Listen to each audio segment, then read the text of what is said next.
Les interactions qu'il faut en réalité noter avec les réseaux sociaux et l'élection législative de janvier 2023, il faut notamment savoir qu'une élection, c'est la vente d'une offre politique. Dans le cas d'espèce des élections législatives, une offre de législature.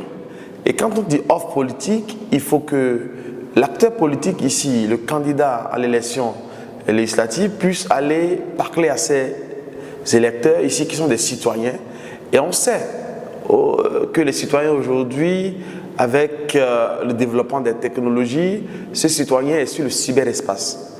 De ce point de vue-là, on se rend bien compte que le politique va sur les réseaux sociaux numériques pour vendre son offre politique.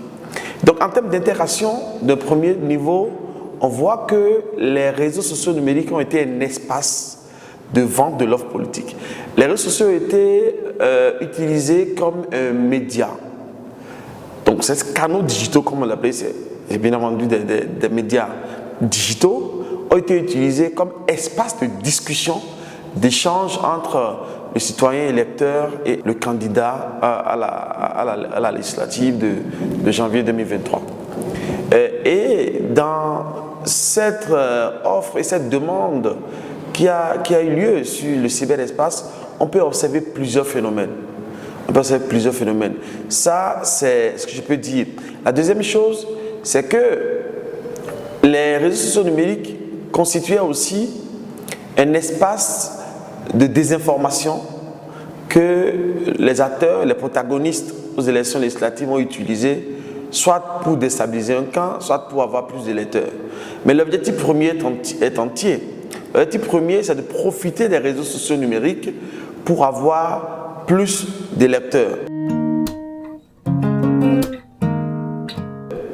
Ce que nous avons constaté, au-delà de vendre, donc de faire la campagne qui a eu lieu les 2 semaines avant l'élection du 8 janvier 2023, où chaque candidat avait utilisé les réseaux sociaux à sa manière. Je peux vous donner un exemple. Il y a un parti politique de la mouvance qui a par exemple utilisé la théorie à 2 niveaux, à 2 étages, en utilisant des influenceurs des réseaux sociaux.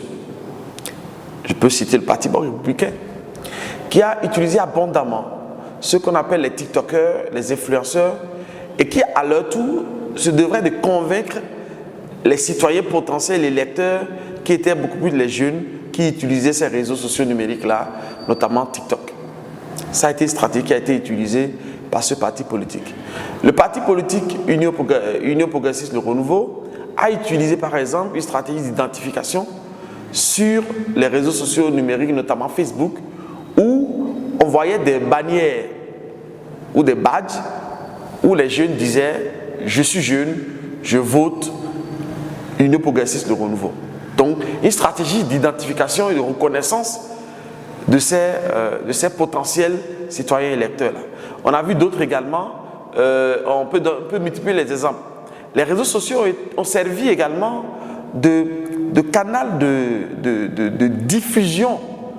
Quand on voit le président Boniaï, président d'honneur du parti Les Démocrates, faire le tour du pays, rentrant dans la campagne électorale, c'était presque instantanément relayé sur les réseaux sociaux numériques. Et donc, les réseaux sociaux ont servi non seulement de médias, mais d'amplificateurs de certains de faits.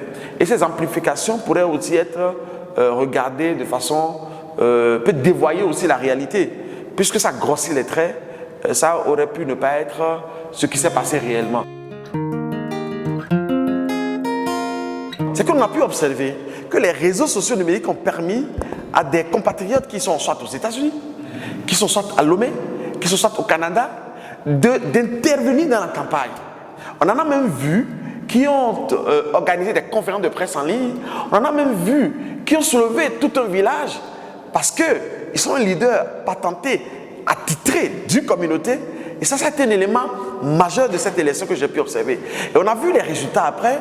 Ces compatriotes qui soient exilés, qui soient de la diaspora, qui ont agi sur les élections à cause par le biais des réseaux sociaux numériques, c'est un élément qu'il faut tenir compte dans l'analyse des questions politiques au Bénin.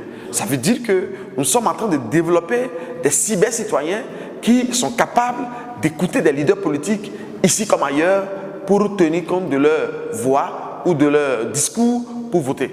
Ceux qui l'ont fait, surtout de l'extérieur que j'ai noté, ils l'ont fait surtout pour le parti politique, les démocrates. Et donc ça a donné dans les régions où ils ont pu agir. Et même on a vu à la fin de l'élection remercier les électeurs et remercier l'organisation de l'élection. Et donc l'usage de ces réseaux sociaux numériques-là pour vendre l'offre politique a été pour certains une réussite, mais pour d'autres c'était mitigé. Et quand je prends le cas de Bloc républicain, pour moi c'est mitigé. En déployant autant de moyens avec les TikTokers, les influenceurs, en utilisant cette théorie à double étage et à la fin avoir ce résultat au même titre que les démocrates, ça veut dire que ça n'a pas très bien marché.